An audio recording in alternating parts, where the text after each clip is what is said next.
I'm past being amused by Ocean Alley residents who feel compelled to yell, "Shiver me timbers," across the grocery store or pretend to thrust a sword at me as I jog past them on the boardwalk.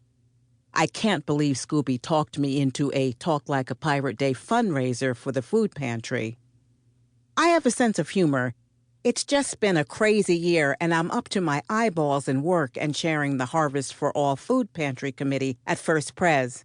On top of that, Scooby just went back to college to get his associate's degree as an X-ray technician. That's great, but it cuts down on his time to help with planning Talk Like a Pirate Day. Though help would be a stretch, since he spends most of his free time writing pirate limericks. I parked my car in front of the 2-story home that I was appraising on Seashore Street. It was about 10 blocks from Aunt Madge's cozy corner B&B, but the area was all rentals and not as well kept up. The front porch caught my eye.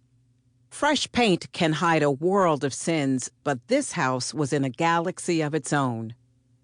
My paperwork had a note from my boss, Harry. "Jolie, this is one of Lester's. Have fun." Lester Argro is my friend Ramona's uncle and the biggest pain in Ocean Alley's real estate industry. The porch railing was loose, and as I walked up the short flight of steps leading to the porch, I noted a couple of the steps were soft. Great. Wood rot.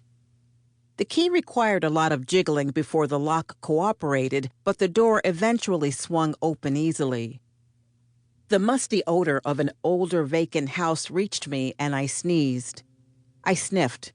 There was another smell mixed with the usual ones, but I didn't recognize it. I quickly measured the living room and 2 small bedrooms and was walking back toward the kitchen when the back door banged and I heard footsteps racing down the back porch. It sounded like a couple of people running out, but a glimpse of sneakered feet and a denim jacket rounding the detached garage was all I saw. It looked like a boy, but the figure was slight, so I wasn't sure, and I didn't care. The kitchen counter had a few napkins, a cigarette lighter, and a couple of ashtrays, one of which looked as if it had recently been used to burn incense. A soft drink can sat on its side. Luckily, it had been mostly empty when tipped. Nuts. This was the second house this month that had clearly sported either vagrants or bored kids. I realized the smell I couldn't identify had been marijuana mixed with incense. I walked back to my car and got a plastic bag from the trunk, put the ashtrays and trash in it, and continued working. By the time I finished taking photos inside and out, it was almost 4:30. I stowed the trash in my trunk and drove back to Steele Appraisals to enter the information in the computer so it could spit out floor plans for me. Harry Steele is Aunt Madge's good friend, and the old Victorian house that also serves as his office looks better every week. It should. He spends most of his time pounding and painting, and I do most of the appraisals. Which is fine. It's his business, so I have no major responsibilities, and I get paid half of whatever he charges per appraisal. As I turned on the computer, Harry's voice drifted downstairs. "That you, Jolie?" "You'd better hope so," I called back. Harry is one of the few people who always remembers to pronounce my name correctly. My French-Canadian father chose the name Jolie and insists I retain its French pronunciation, so the J is soft and it ends in an E sound. That would not be so bad, but our last name is Gentil.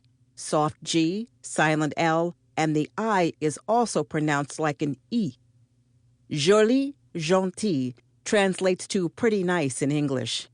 Not so nice when you are a kid, but most people don't study French these days, so I don't get teased as much.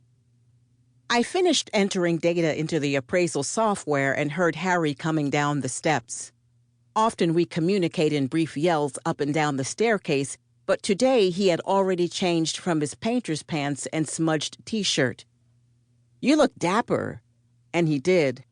Harry is in his later 60s and bought this house, which belonged to his grandparents many years ago, as his retirement project. Fixing it up over the past year or so has given him a leaner physique than when I first met him.